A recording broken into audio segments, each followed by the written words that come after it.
Good evening, ladies and gentlemen. We are back. We are live. It is 7 p.m. Oh my goodness. Let me know if you can hear me. Oh, good to see everybody. Oh my goodness, what a day it has been in Denver. Yes, oh, good to see everybody. And let me just see if I might have to adjust the autofocus. I'm trying autofocus on the camera tonight instead of manual focus, but sometimes it jumps in and out all crazy like. So, okay, sound is good. Anthony, thank you for that. I appreciate it. Good to see everybody. And we are going to talk about the weather today, that is for sure, in Denver. Got a little crazy today. Got a little crazy eye out there. Holy smokes. Hold on. Let me just adjust one thing. Okay, there we go. That's better. All right. So, good to see everyone. Okay, jumping down here into the chat. Logan's in the house. All right, where are you watching from? Last week, was it last week that we did a live stream? I think we were at about, that's right. We were almost at 10,000 subscribers. Well, there's 600 or 700 new people here. So if you're new, let us know where you're from around the world, and that would be amazing. Good to see everybody. Oh man, yeah. All right, I'm gonna look in the chat, give a shout out to your hometowns, your home cities, and we're here in the studio. It's getting a little busy in here, if you know what I mean. A lot of boxes. All right, Brazil. Joa Miranda, good to see you from Brazil. Thanks for being here. Blue Collar Runner from Lafayette. Kyle from Mississippi. Spring weather. Ooh, I'm ready for that. All right, Josh from Downingtown, Pennsylvania. Angie, South Carolina. Scott, Portland, Maine. Anthony, North Carolina. Jordan, Longmont. I know Jordan, man.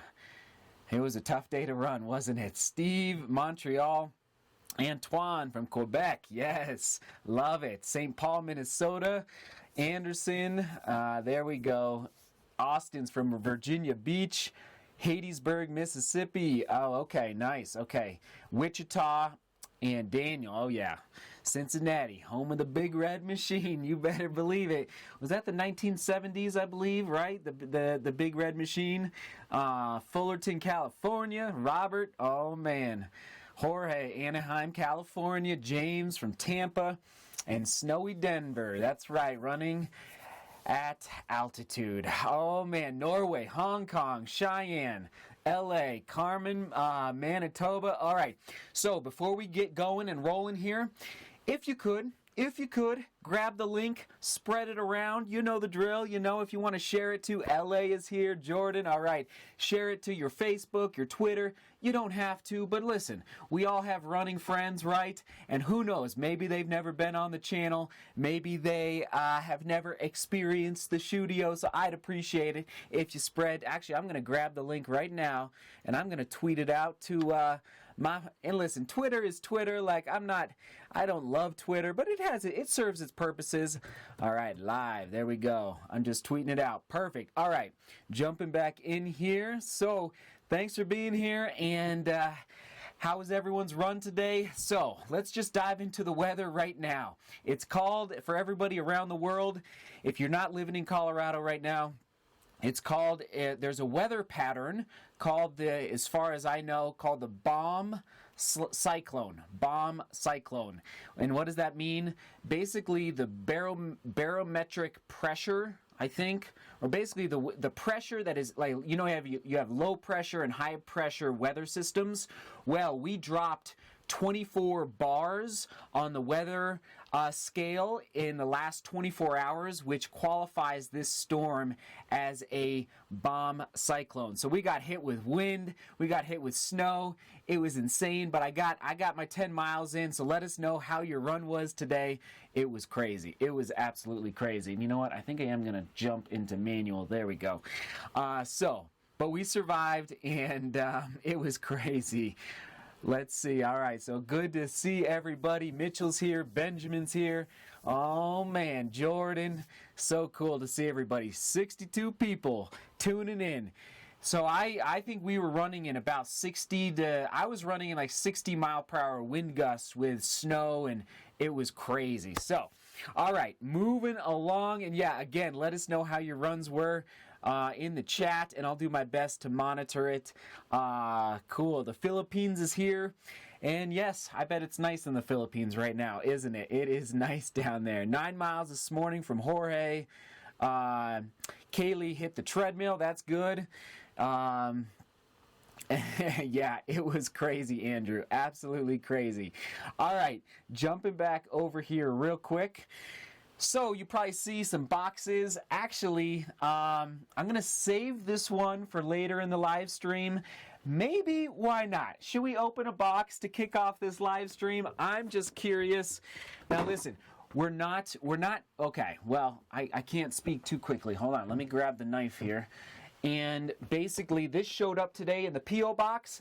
I don't think this is a brand, even though it says Running Warehouse, I don't think it's a brand new pair of shoes. I believe they're used, but I'm also curious as to what's inside because someone was contacting me through Twitter about an issue with a shoe that many of us love. So, anyway, shall we open it to kick off the live stream? Let's do it. I've been waiting all day to open this. All right, hold on here. Here we go. There we go.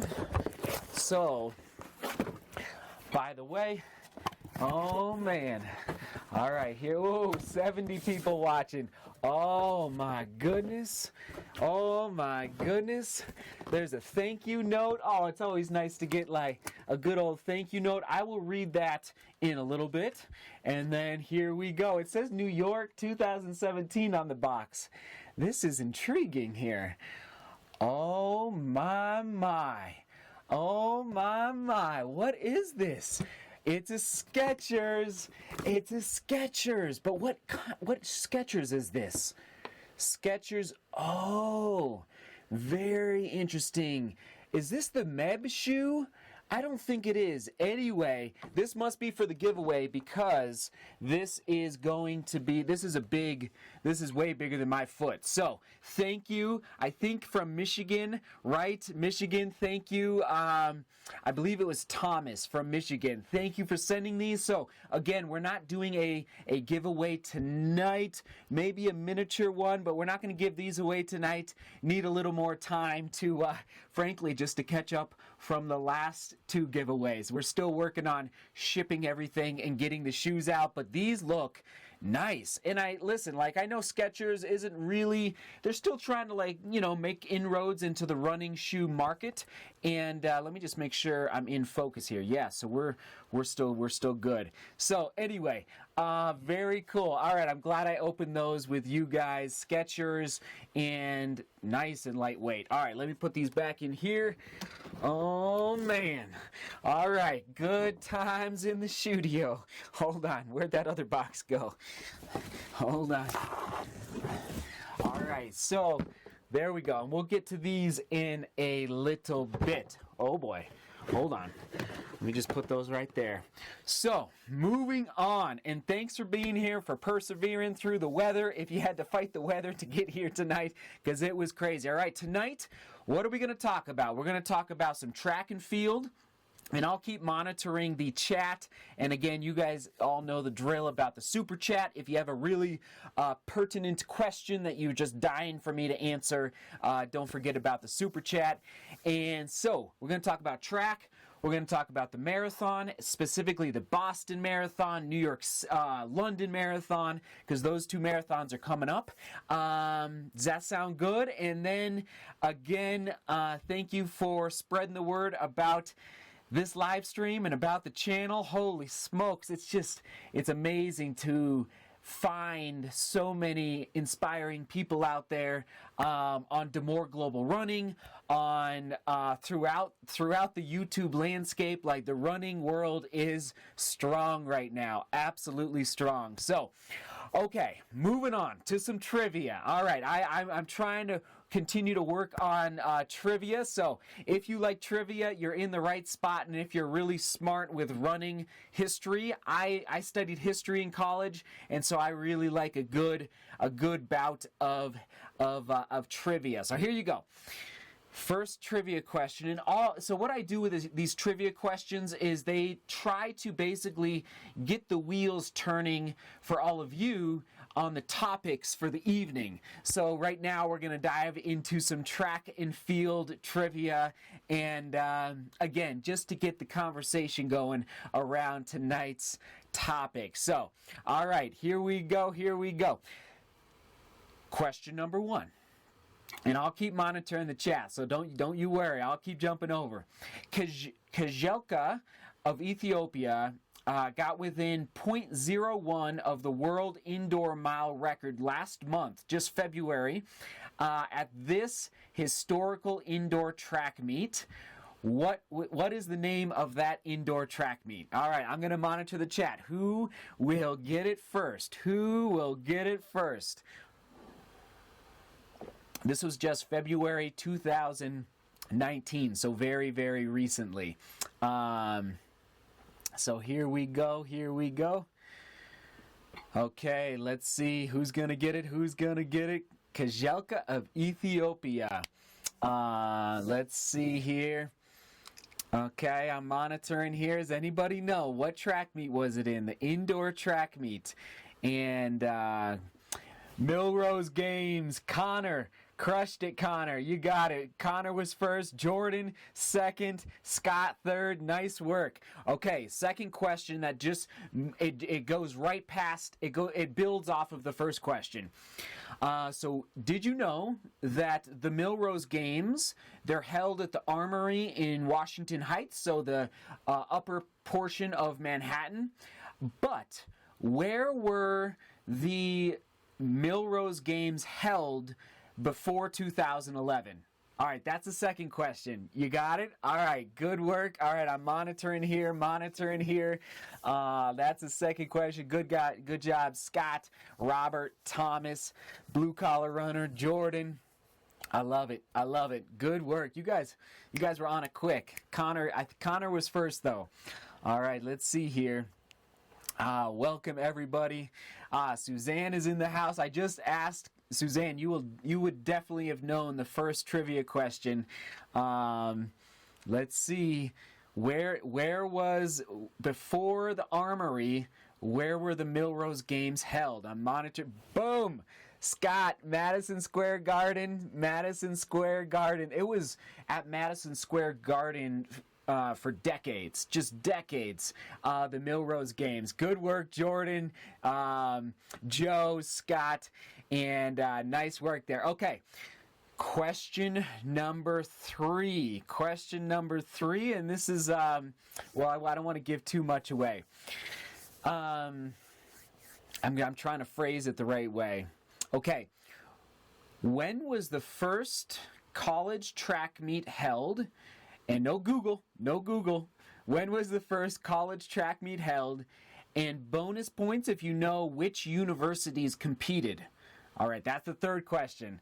When was the first college track meet held? And which universities competed? All right, here we go. Oh, man. Good work, everybody. Nice. Let's see here. I love it. Everybody's, oh my goodness, we're almost to 100 people watching. Can we break 100 in the first 15 minutes? Let's do this. Ooh, Anthony, not quite. A little older, Anthony, a little further in the past. First college track meet, and which 2 universities? It was not Harvard versus Yale. It was in Europe, correct, Blue Collar Runner. It was in Europe. Oh, man, I'm still waiting for it. Nope. Ooh, close. That was a close guess there. All right, let's see, mate. This is a tough one. I'll say this. It was in England. Does that help? It was in England. Let's see here. 1864. That's right. I still haven't seen it in the chat. Ooh, I stumped you guys a little bit. We must not have any Brits watching right now. There you go. Oxford versus Cambridge. In 1864.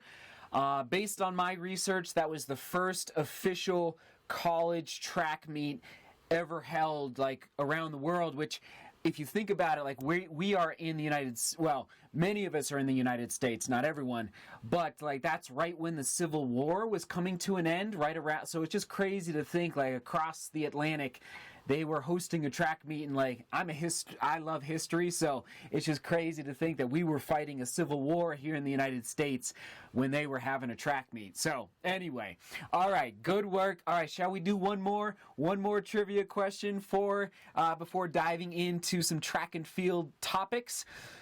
All right, this is a little difficult. If you've seen a documentary, it'll give it away.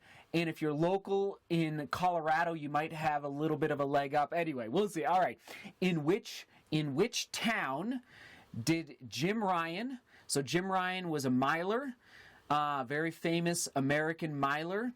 In which town did Jim Ryan train to prepare for the 1968 Olympics in Mexico City?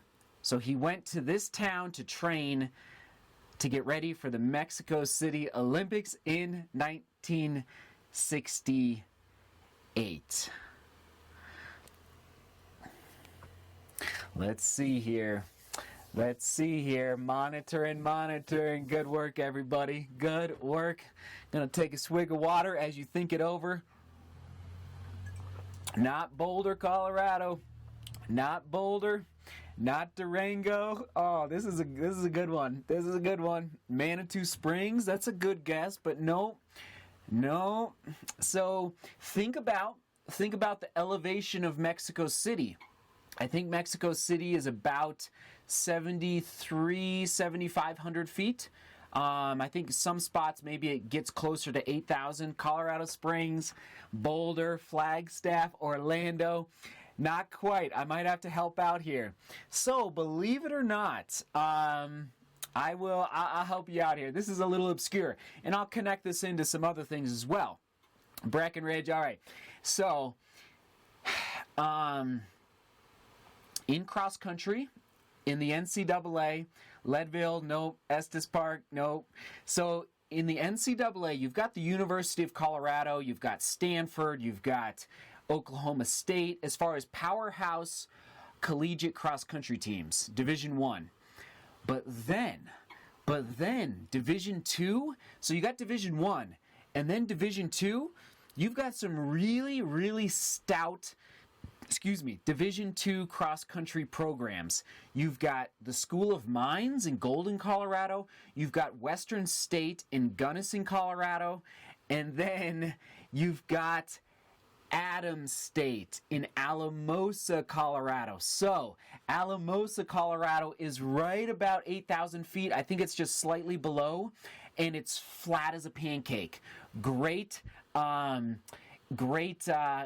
farming land down there in the San Luis Valley. So that is where Jim Ryan went to train for the 1968 Olympics. Like that area, that general area, there's also mountains he could train on in that valley, but he lived in Alamosa. So Alamosa it is, and basically that's a little tidbit of history for you when it comes to Jim Ryan and the mile. And basically he knew, and like it's amazing, like even in the late 60s, they knew they needed to train in altitude to get ready for that Mexico City thin air in the late 60s. So anyway, Alamosa is it. All right, good work, everyone. That was fun. All right, so let's move on, and I'm just gonna check in here on the chat, make sure I didn't miss anything. So, track and field, holy smokes! In high school, for me, like today's weather in Colorado, like we got hit with this snowstorm. It's crazy, and I distinctly remember many track meets in high school running in this, not quite this bad, but bad weather, like wind, cold. Sometimes snow, but just like really tough track and field conditions. And so I don't know if you all have experienced tough track meets in crazy spring weather, but I feel like track almost should be almost like a late April type and then going into the summer. But anyway, so the weather outside is reminding me of that. Okay, so I'm just looking at a few notes I took down today, and somebody made me aware of this in the comments, I think 2 days ago. And when I want to talk about track, like, listen, my first love is definitely mountain running. Probably second would be road running, and probably third would be track. I think there's a lot of great things that happen in track, and the 4x800, in my humble opinion, is one of the most fun races in the entire world. Like, when you've got four guys who are decent at, not sprinting, but running a really solid 800 meters, it's just so thrilling to run a 4x8. But obviously, it's not at the top of my list since I'm out of college, out of high school, and for all of you high schoolers out there, just relish it, live it up and love the track, because doesn't last forever. Even though you can do masters races sometimes for indoor track meets and outdoor track meets, especially on the East Coast. I feel like the East Coast is holding down the track scene really well. Out here in the West, it's definitely just not as prevalent. We do have track meets, but it's just not as we just talked about. The Milrose games are out there. They're broadcast on TV. I remember watching the Milrose games, I think, on ESPN. I don't know if it's still or if it's still showing on ESPN, but anyway, that's a big deal. So anyway, that's kind of the context of diving into track tonight, because guess what?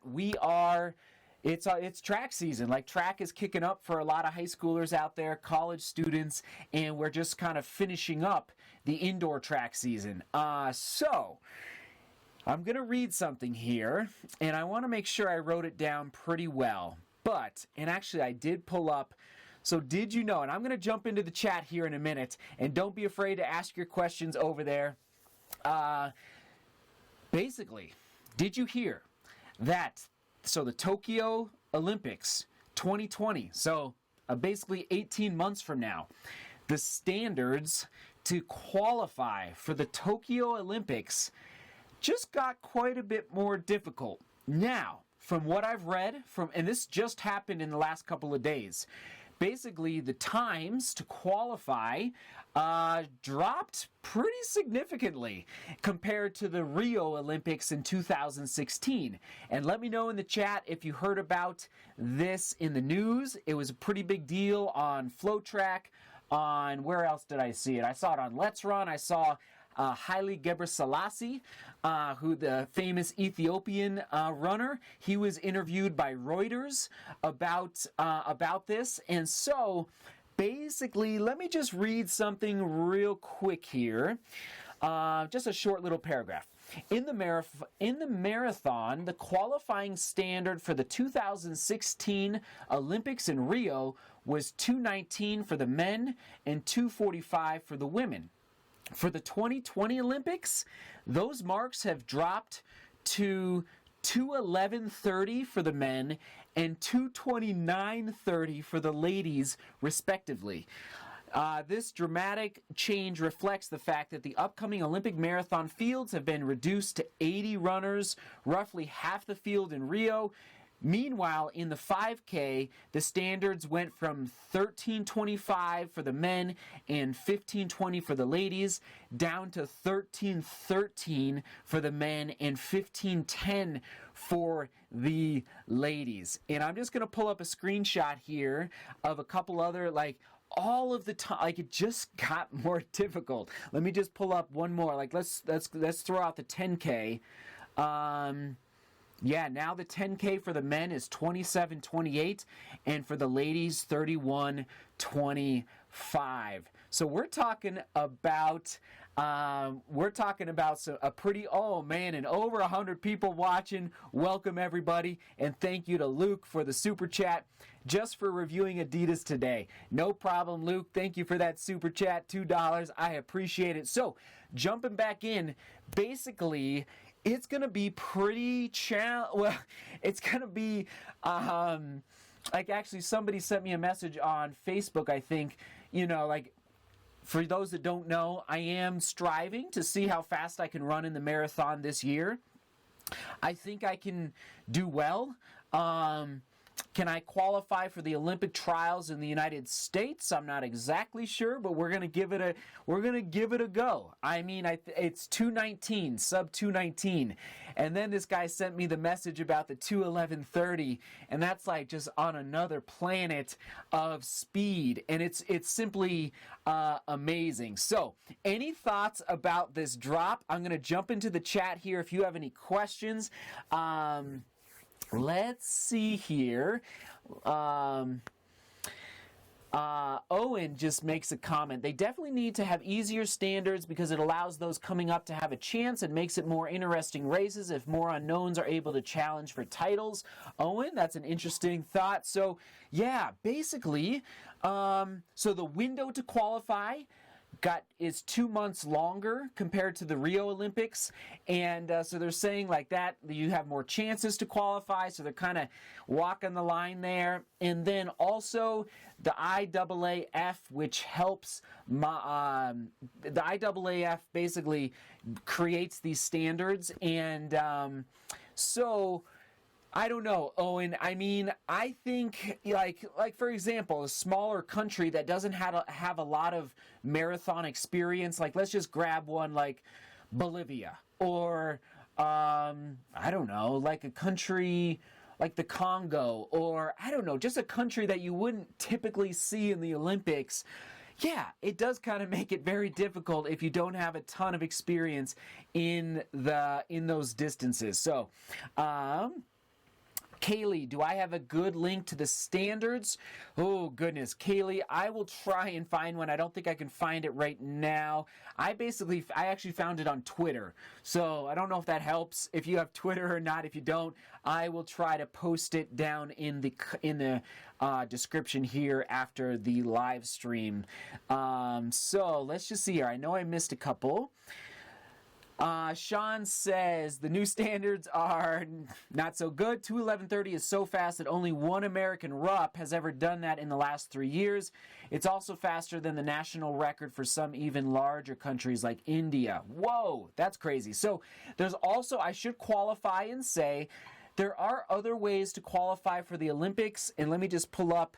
So the IAAF has a world ranking system, and I don't fully understand how that world ranking system works, but I think if you run a certain amount of races and you do well in those, like there's other ways to qualify outside of those times, but it definitely makes it very, very difficult, I would say, for a lot of people. So good point there. Josh says, why would they do this now when some people already qualified? Bummer. Yeah. Yeah, I know. Let's see here. So Trevor, I'm just reading through the chat here, and oh my goodness, welcome everyone here that's here. Okay, Trevor says, I don't really understand these standards. In the past, anyone who had a 2:19 or better went to the trials, and the top 3 went to the Olympics. What happens now? Trevor, good question. Good question. Trevor, that's a very good question. I need to do some more research. Let's see here. So crazy.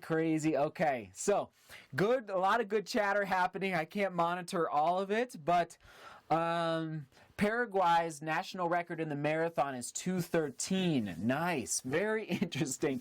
I don't quite get it all. I don't know what they're thinking, why. So, okay, I'm going to dive into the next topic, which might ruffle some feathers even further. All right? So, bear with me here. Oh, my goodness. This is all happening in like the last 3, 4, 5 days. Basically, I'm going to read something again as well. The International Amateur Athletics Federation, the IAAF, announced on Monday, in a year-long review, the International Athletics Governing Body also decided that each meet will scale. So there's the Diamond. Maybe you've heard of the Diamond League. So this is a series of track meets that happens every summer. So so basically they're scaling down the amount of track meets and the amount of events at these Diamond League events. And correct me if I'm wrong in the chat, but from what I've done, based on the research that I've done, they are eliminating I don't even want to. I want to be cautious by saying, and this is where Haile Gebrselassie was like not happy. But I believe the 5K is done, and possibly even the 10K. Correct me if I'm wrong, but based on the research that I did today, so the longest event that will take place at these Diamond League races is going to be the 3,000 meters. What is going on here? Like, that really ruffles my feathers, because first of all, like, I know like a 5K takes 13 minutes for the men and 14, sub 15 for the ladies, and like, yeah, it takes more time. And you know what they're thinking? They're thinking about dollar bills for commercials and keeping everybody happy that's doing the television. They want the meets to go faster. And obviously, like, a 10K takes, 27 minutes, 26 minutes, and then, around 29 minutes, 30 minutes for the ladies. So it's absolutely insane that you would ever consider eliminating the 5K and the 10K from an international track meet. And again, correct me if I'm wrong, but maybe somebody could do some Google searching right now, but this is what I was reading today. So basically, I don't want to be Debbie Downer when it comes to track and field, but this is just kind of what's happening right now in the global track scene. Yeah, the global track scene. Blue Collar Runner, thank you as always for being here for the super chat. Just trying, man. Trying to do that daily vlog hustle, baby. So, oh man, shout out to Blue Collar Runner, who's always here. Let's see here. Let's see, just checking in on the chat here. So anyway, bottom line, I love track. I must say, I probably love watching track more than I love racing track. If you get a chance, start saving money now to go watch the United States Olympic trials when they are held in Eugene, Oregon, at the University of Oregon. It's really special. Now, the track has changed a lot. They've modernized the track a lot, but it is, based on the lineage of, the Ducks and Prefontaine and just everything that he did, and just like, yeah, everything that's happened up there in Eugene. Like, save your money now and try and buy some tickets and go watch, like, the 800 and the 5K. Just like, it's so fun to be there in those stands, and I would do it in Eugene because sometimes they host the U.S. Olympic trials in Indiana, which is great as well. Nothing against Indiana and Indianapolis, but there's something really special about Eugene, Oregon, and watching a track meet there at the University of Oregon. And they still have some of the wooden bleachers, and so everyone can stomp their feet and get loud as they're coming down the back stretch, kicking it in. And so I watched some of my old teammates from CU qualify for the Olympics at that track. So it's got a special place in my heart, and I ran my 5K PR at that track. So Hayward Field. I couldn't think of it for a minute. Hayward Field. So Suzanne says, BS. I think it's because 10K takes too long and 1,500 and 3,000 is bogus full. Yeah. I mean, it's crazy. So it's crazy. I'm a little perturbed. Luke, True Love is not in the house tonight. You know what? She's actually watching Peter Pan with the boys inside. So that's what she's up to. Let's see.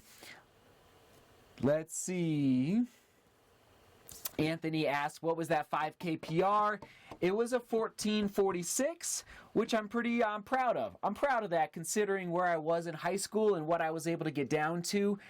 But I had a ton of injuries in college, and so I wish, anyway, I think I could have continued to drop that time if I would have stayed healthy. I had a ton of stress fractures in college. Okay, any other thoughts on track and field before we move it along? And before we move it along to marathon discussion. And again, thank you all for being here. So let's see. Gabriel asked, what is the amount of miles you do in a week when getting ready for track? I mean, Gabriel, I probably should have been running more in high school, but I was probably around 30 miles a week in high school. In college, we bumped it way up because we were getting ready for a 10K race on the track, which is a lot harder than it sounds. Like going around the track, what is it? Oh man, now you're testing me. 12. Yeah, it's like 25 laps, basically 25 laps. Correct me if I'm wrong. I'm not the greatest at math, but anyway, so yeah, we did high mileage. Trevor says, Tracktown Pizza is a restaurant by the Oregon track that has a bunch of memorabilia. Yes, it is. I've been there, Trevor. It's amazing. I heard the food is nothing special, but the atmosphere is what people enjoy. Yeah, I don't remember the food at all. It's definitely just that cool atmosphere. So let's see here. Okay. Let's move it along, if that's okay. I did some good preparation tonight. You know, I don't always have time to prepare my thoughts as well as I would like for the live streams, but tonight, today I had some good time. Suzanne, you're probably right. Lower mileage in high school probably did save my legs. Okay, moving on to the marathon,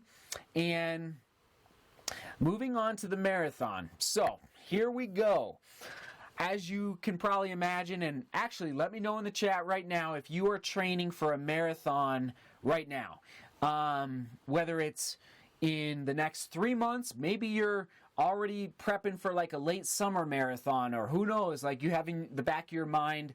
And if you're not training for a marathon, that's okay. But if you are, let me know in the chat. That would be awesome. I'd be curious to see. How many people are. Louise says, I am running Chicago this year, and I will follow your steps, Seth. Nice. Oh, man. Chicago is on my radar sometime down the road. So Logan says, the London Marathon will be insane. Yes, we're going to talk about the London Marathon in a minute.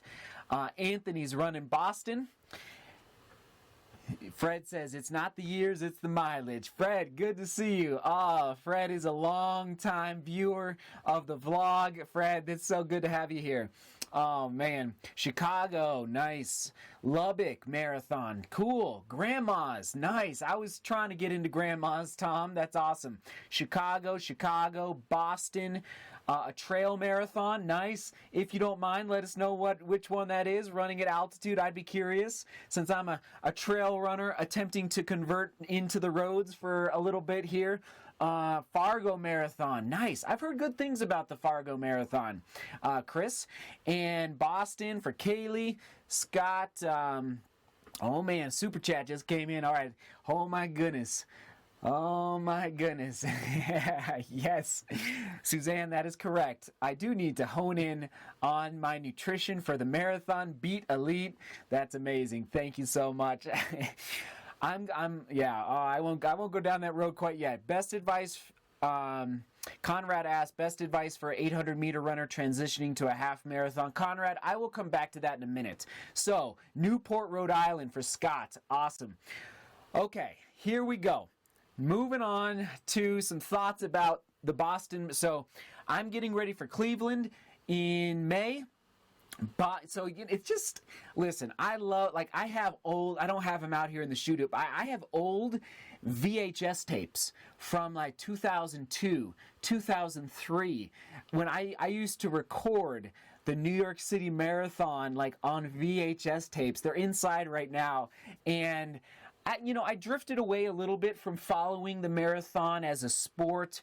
After college, I just kind of needed a break from all things elite and competitive running. It was like so taxing in college, physically and mentally. But now, I've been dabbling in the ultra running world. But now, obviously, I'm just very enthused and excited to continue to learn as much as I can about the marathon moving forward and about the athletes that are putting all they got on the line, both the elites and the non-elites, at all the major marathons around the world. Like, it's amazing to see. Oh my goodness. Okay, something just came in here. Oh my goodness. So all the major marathons that are happening around the world. And so I better check this. Oh my gosh. You guys are amazing. You're amazing. So some super chats are coming in. I'm going to pause my thought real quick, but we are going to talk about Boston and London. I'm really excited to talk about both, but especially London, right? You guys know what's happening in London. And if anyone's from England or London that's watching right now, let me know. Thank you, Fred. Thank you, Fred. Thank you, Fred. You know what you've done for so long, and for Jordan. Oh my goodness. So anyway, Jordan, thank you. He says, congrats on 10K. Here's something to offset the cost of the shoes you bought for the giveaway. Oh my gosh.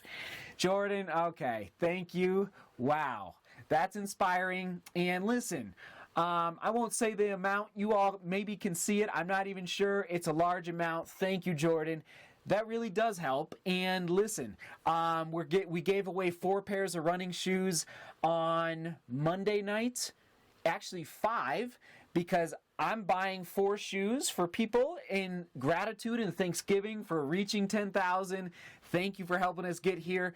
But also somebody like Jordan stepped up to the plate and bought an additional pair of shoes for somebody else. So we actually gave away 5 pairs of shoes to 2 people, just people that we drew out of a hat, and then 3 high schoolers, oh my goodness, 3 high schoolers who sent me their stories and really, really needed they had been running in the same pair of running shoes for 800 miles, 900 miles, lots and lots of miles on the same pair of running shoes, and they couldn't afford new running shoes. So thank you guys so much. All right. And a shout out to Luke. Thank you, Luke. Oh my goodness. Thank you for these super chats. Okay, diving in. Boston Marathon. It is 32 days away. It's on April 28th, 2019. Sorry. Hold on. I'm looking at the wrong thing. April 15th, 2019. And basically, I'll just put it out there, maybe a little trivia. What year did the Boston Marathon start? I bet a lot of you know this answer, but let us know a year in the chat. And so last year, it was a pretty crazy year, as many of you probably know. A crazy storm rolled in, lots of rain, cold weather. As you know, the East Africans, are dominating the world marathons around the world, like the Chicago, all the major marathons. And so it ended up being really cold. So the theory is that some of the, Ethiopians and Kenyans and Moroccans, and they just didn't have a great day. So it allowed some other people to shine forth. Perhaps we'll see what happens in a month from now. But Desiree Linden from the U.S., she ended up winning. And then also, I'm not going to say his name correctly, Yuki Kawauchi of Japan, he won on the men's side. So an American and a Japanese gentleman, they were the winners of the Boston Marathon last year in 2018. Desi ran, what did she run? I think she was 2:33 approximately. Don't quote me on that. And then I don't see it here. And then the Japanese gentleman ran 2:15. So I'm very intrigued to see what happens in Boston. And another super chat came in. Oh my goodness. for helping so many people out. Thank you, Scott. Thank you, Scott. Thank you for that super chat. So I'm intrigued to see what happens in Boston. And some of our people here in this live stream are running it. So if you are running the Boston Marathon, like, what are your hopes? Tell us about your thoughts. And I'm going to jump into the London Marathon right now. But if in the chat, let us know. And I should probably jump in. Yes, 1897 was the first Boston Marathon. And it was inspired by the 1896 London Olympics, okay? So 1896, the Olympics happened over in London, and then the people of Boston were like, wait a minute, let's do this. We got something here. Let's have a marathon in Boston. So 1897 was the... so Fred has ran Boston. That's awesome. I've never been to watch. I've never been to run. It is on my bucket list. Oh, so Desi ran 2:39. Okay, good to know. Good to know. Let's see here. So, yes. All right, good stuff. Okay, so here we go. Diving into the London Marathon, and I'll continue to check into the chat. Basically, the London Marathon is 45 days out, happening April 28th, so it's a Sunday. And I should just mention right now, I'm hoping to do like a live stream watch party somehow. Maybe we'll even do it in person for people in Denver. I don't know how we could. Wouldn't that be cool to like not rent out, but like get a spot with a TV? Anyway, bottom line, I want to do a live stream. I want to watch Boston. But I really want to watch London, and you probably know why, because Kipchoge is coming back, and yes, he won the 2018 London Marathon last year, and on the ladies' side, it was Vivian Chariot, and that was the 38th rendition, or the 38th London Marathon. So I thought the London Marathon was a little older, but that means it started basically in 1970. So Kipchoge won, and for all the Londoners out there, your homeboy Mo Farah, he is going to be towing the line. I must say, like, I know I've been watching Mo Farah training. I've been watching him training on Instagram. Like, I follow him on Instagram, and it looks like he's putting in some good work, but it's Kipchoge. So, like, can anybody take down Kipchoge? I don't know. And actually, let's get the discussion going right now in the chat. Who you got in the London Marathon? Does that sound good? Let us know. So, Anthony says, London was hot last year, I think. Hopefully they get cooler temps. Anthony, it was really hot and actually very dangerous. Like, it ended up being kind of a disaster. You're right. You're spot on with that, Anthony. So, what else about the London Marathon? So Mary Katani, Vivian Chariot's going to be back, Birhan Dibaba. Those are on the ladies' side. And then on the, I didn't write down actually all the men. I just, obviously, Kipchoge and Mo Farah. I'm curious about that battle. Jordan says Mo versus Kipchoge is going to be great. Absolutely. Kipchoge all the way from Benjamin, Democratic Republic of Chuck. Kipchoge. No Mo from Suzanne. It's going to be tough. And there's some other, listen, there's like Kipchoge, and then there's Mo, and then there's like 8 other guys that are like 203, 203, 204, 204, 204, 204, 205. So it's like, it's a really deep stack field.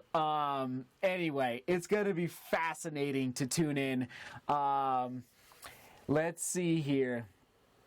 So, let's see here.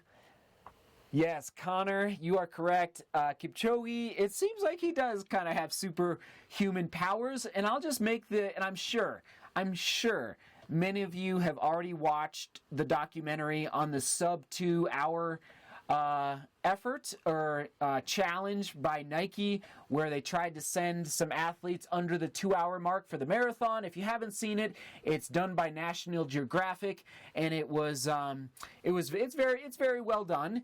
And of course, it was, promoting Nike and promoting the 4% shoes. I get it, but Kipchoge came close. Like, he missed it by 26 seconds, breaking 2 hours. And from what I've heard, from what I've read, from what I've seen, and just, it seems like Kipchoge is at another level right up here. Like, a whole nother level. Like, he's just like locked and loaded between the ears when it comes to race day. So it's going to be very intriguing, but I will say this. He's not getting any younger.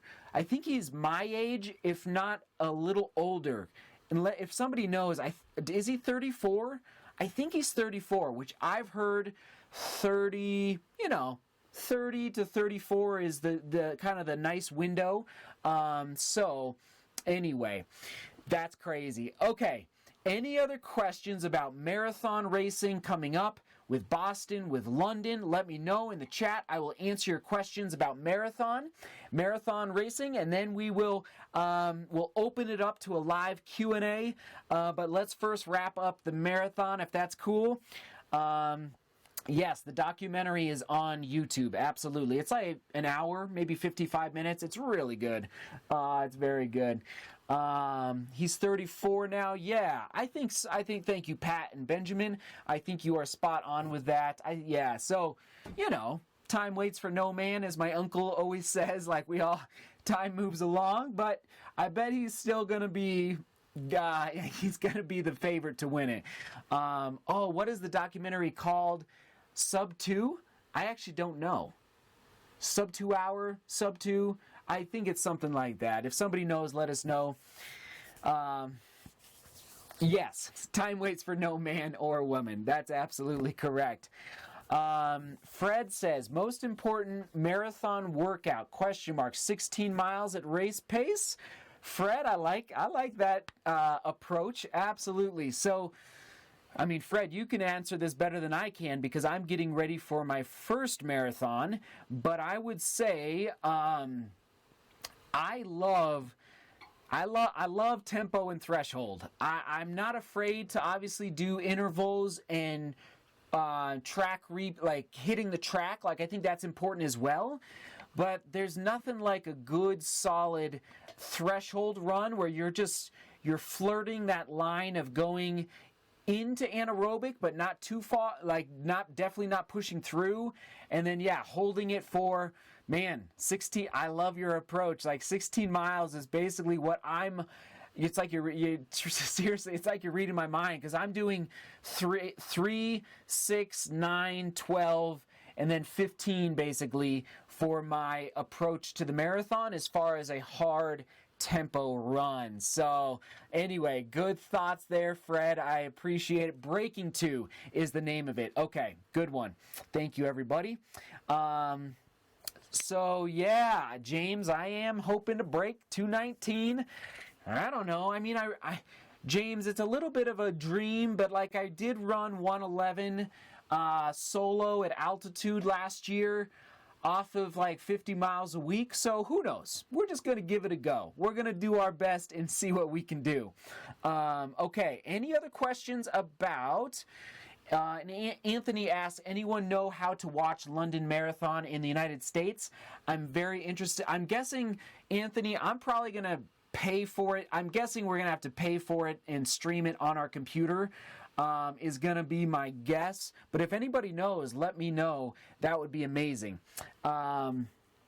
What kind of fuel and what amounts are you planning to use for Cleveland? Seth, still experimenting for my marathon training and would appreciate your thoughts. So Chris, I need to order some UCAN. So I'm going to test out, it's the UCAN. And it's basically, it's a drink, it's a mix, and like a Gatorade powder, and you put it in your water bottles, and it's supposed to be a slower burning glucose based powder. So I need to order that. In fact, thank you for the reminder. I need to order a big tub of it, or maybe I should probably start with a little one to see if I like it. And then, but that's what I'm leaning toward as far as how often throughout the marathon. See, that's what's nice about getting into the elite field. Anyway, that's why I was really interested in grandmas, because they set water bottles along the way for you, and you can have, anyway, but I'm just going to do my best with what they provide. Anyway, it's like Cleveland Marathon is not an elite marathon, so yeah, I got to figure that out. Good notion. Jordan says it will probably be on Olympic Network or NBC Sports Network. Ooh, that's good to know. That's good to know. And I would like to watch it live. Oh boy, that means it's going to be late at night. I just realized that, because there is London like 6 hours or 6 hours ahead of New York City. And anyway, let's see here. Do you do upper body workouts for the marathon? I do. I do some bench press. I do some running arms in the gym. So yeah, I even just do traditional. I like traditional pull-ups just to get the shoulders going. But yes, I do upper body work.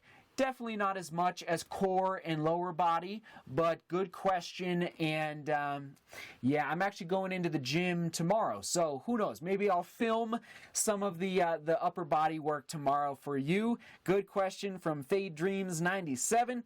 Okay, so any other questions about the marathon? Let's see here. Okay, 6. That's good to know, Suzanne. Josh says, I take gels at mile 8, 15, and 21. Works for me, plus Gatorade. Gatorade, that's right. Nice. Okay, moving on. Let's open it up. Anything you want to ask me. I've actually got a bunch of running shoes in the studio tonight. And should we just do it right now? Okay, no, let's do questions first. Open Q&A, then I'm going to get to this box in just 1 minute, talk to you about that. But any questions you want to ask about training, about shoes, about nutrition, about life, about what's going on here in Denver right now. And thanks for sticking around for this live stream tonight. Let's see. Marcelo. My PRs, you know what? There's a vlog. If you go search on the homepage of the YouTube channel, there's a vlog that talks about my PRs, and just type in PR into the search and you'll be able to find that. So, oh my goodness, here come the questions. Oh man. Okay, what's your favorite site for vlog music? Oh, okay, nice. I use Artlist, Blue Collar Runner. That's my, but you have to pay for it. So Artlist is the one I like. Angie asks, how's the merch coming? Angie, it's coming.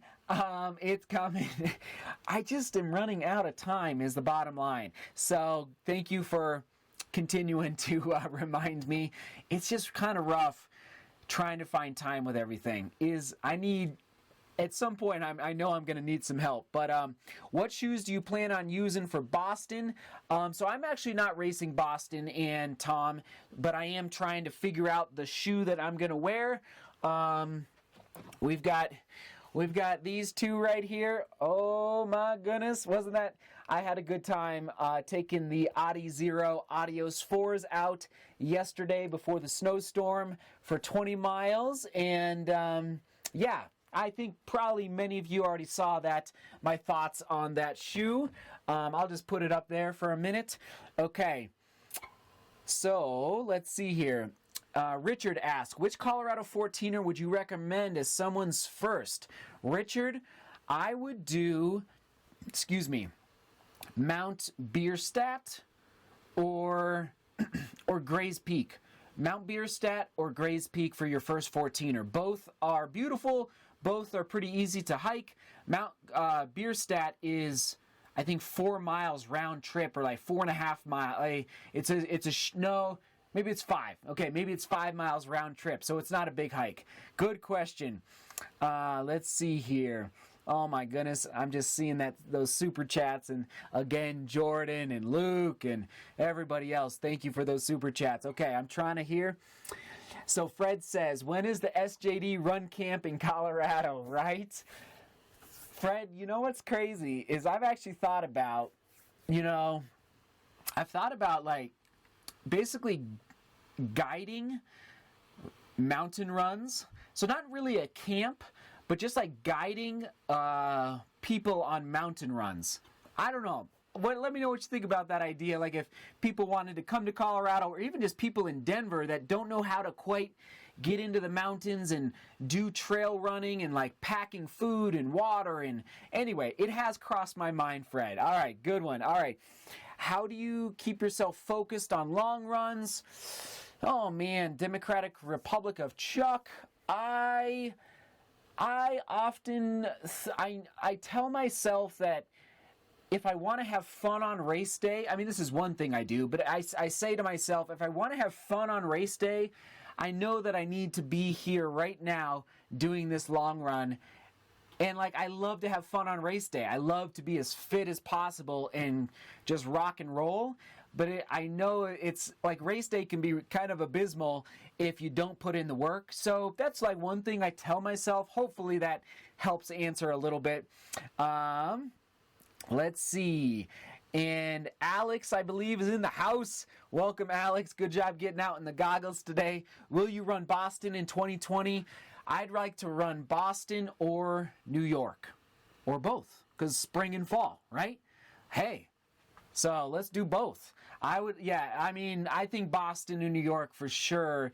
Could I do both? I'd be up for trying. Let's see here. What do I think about biking? I think it's good. I think biking is good cross training. I don't do it. I don't really do it in the gym either, but I think listen, especially as we get a little older, we need to save our knees a little bit. I would say I'm a little more of a fan of the pool over biking. But okay, moving on here.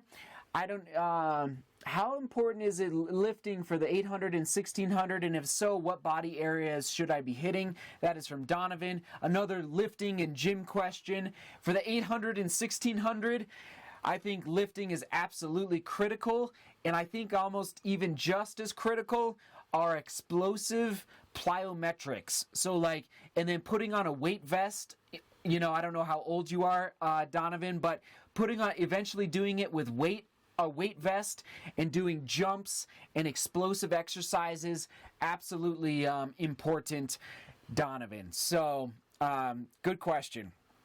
Let's see here. All right. I know I missed some questions. Esteban, has your plantar fasciitis gotten better? Yes, it has. It's totally gone. Now, it was released. As many of you already know, it was released in a race. I felt it kind of give and go, and so, I think I was actually pretty fortunate that happened, because I know plantar fasciitis can drag on and on and on and on. Okay, so before we go, Scott asks, how many running shirts is too many? I'm asking for a friend. Never too many running shirts, right? Never too many. Actually, good question, Scott. My brother, his mother-in-law just made him a quilt with all of his old running t-shirts. Isn't that a good idea? Like, he had so many running t-shirts that she's like, hey, she sews, I guess, and so she made him a quilt with all of his old running t-shirts, like cut it up and put it on a quilt. Isn't that brilliant? I think that's a great idea. Okay, so I'm actually going to give away a pair of running shoes. That's right. So, a pair of my old running shoes. So guess what? Oh man, hold on. Whoa, hold on. Don't want to knock that over. Okay, basically, here's how it's going to work. Only if you are a 7.5. Only if you are a 7.5 men's shoe size. Everybody else, you have to be quiet. I'm sorry. I'm a 7.5. If you are a 7.5 men's, you're in luck, because for the rest of my life, I'm probably going to be giving away shoes, right? Shoes that I just don't need. And I had 2 pairs of these, and I like these shoes, but I just don't need them, and I'd rather somebody else use them, right? And they're brand new. They're brand new. Like, I don't even think I wore them around the house. I didn't even take them outside. So here's how it's going to work. Here is how it is going to work. So if you are a size 7.5 men's, and I don't know what that converts to ladies, because I've heard different things. Obviously, ladies' shoes usually run a little more narrow, but anyway, everyone's foot is a little different. I guess if you're a lady, 8.5, you know, I'd be open to it. But so if you're a 7.5, get ready. I'm gonna type in the chat. I'm gonna say go, and basically the hold on. Basically, the 4th person, go.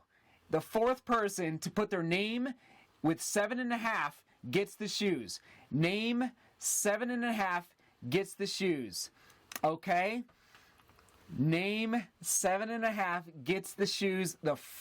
Did I say the 4th? Yeah, the 4th person. 4th person. 4th, you got to be 7.5. No range. No range. Got to be 7.5. Got to be 7.5. 7.5 in the chat. I don't see any yet. I don't see any yet. Okay, there's one. 4th person. 4th person. 4th person. Oh, maybe we don't have. Oh, there's 2. I'm going to be quiet for a minute. I'm going to be quiet. Okay.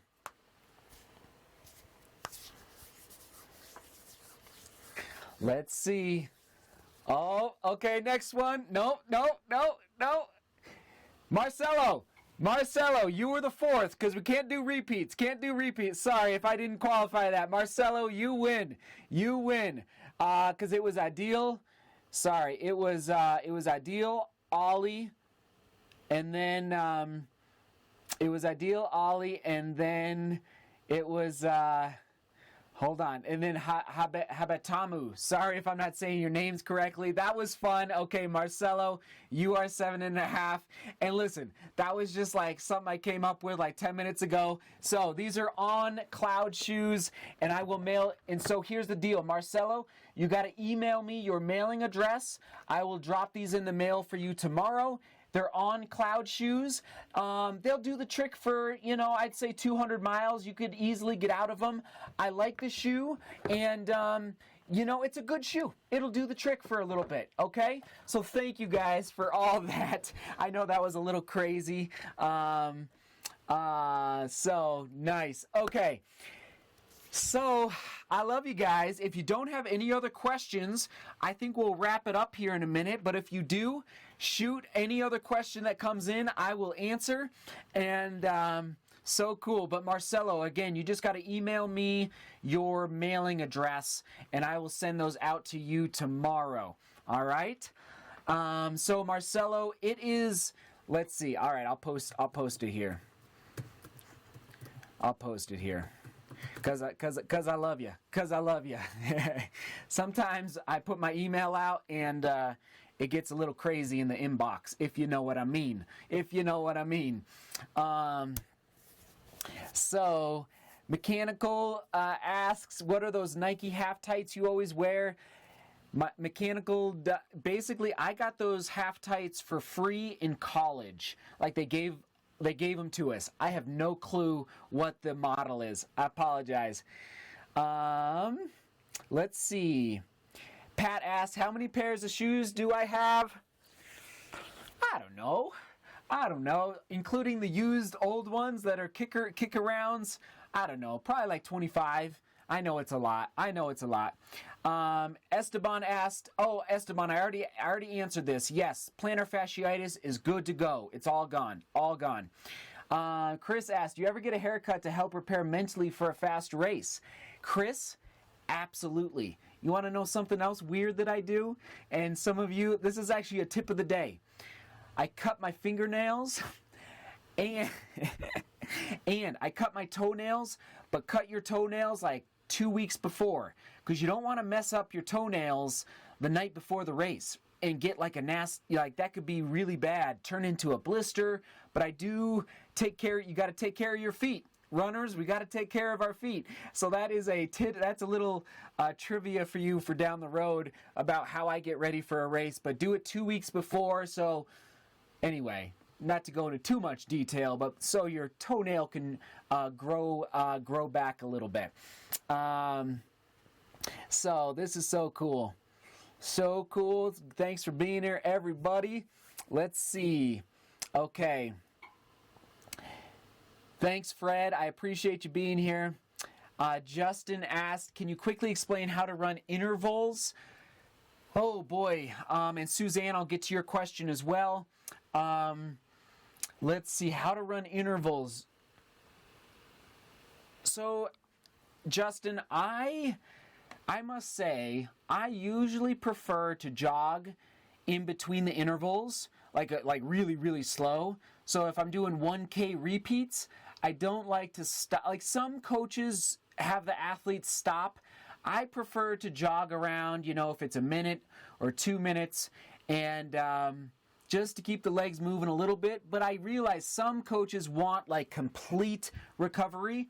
So if you're doing mile repeats and you take like 4 minutes in between each repeat or 3 minutes, usually you can become, completely recover almost by then.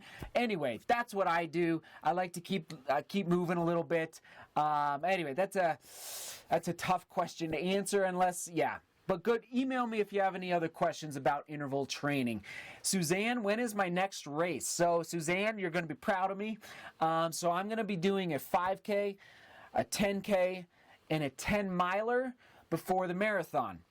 I was looking at some half marathons, but basically there's a 10-miler in 3 weeks exactly before the Cleveland Marathon, and it's got a lot of great competition. So that's why I'm going to do that. And then so I'm going to do a 5K, but unfortunately, we just don't have a lot of great competitive 5K road races in the spring here in Denver because there's so much, like March in Denver is the snowiest month of the year. It's not December, not January, it's March. So anyway, I'm going to jump in a 5K. I don't know what the competition will be like, but I'm just going to jump in and let it rip. I'm looking right now. So like all the St. Patrick's Day 5Ks are this weekend, but I think I want to wait till next weekend or March 30th approximately. Good questions. Okay. So you're welcome, Justin. Let's see, Jordan asks, Seth, do you always set up the camera, then run back to it and pick it up, then keep running? That seems a little inefficient.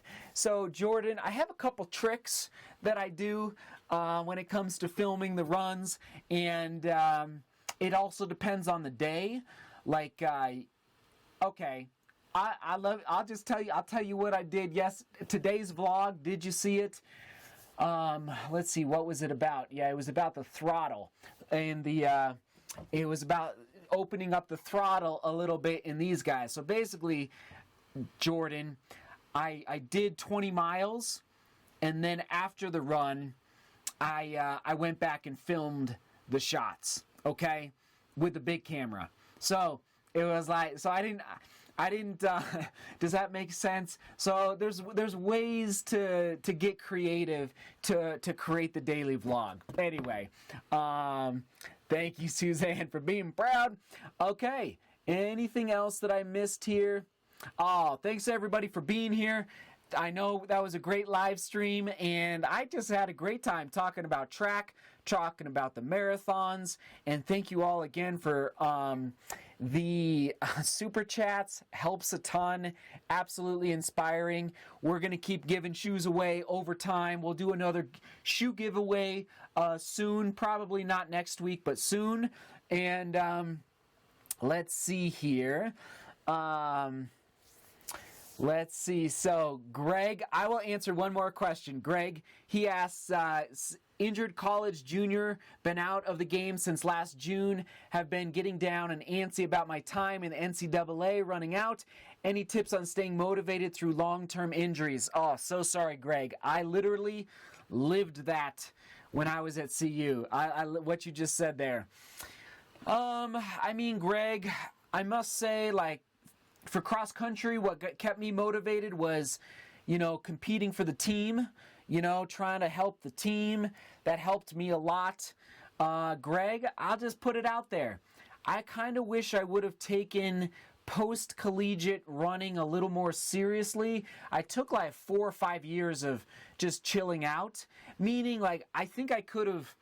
Anyway, I wish I would have explored the marathon distance a lot sooner, in my mid-20s as opposed to like early 30s. So, Greg, like, I don't know, don't be afraid to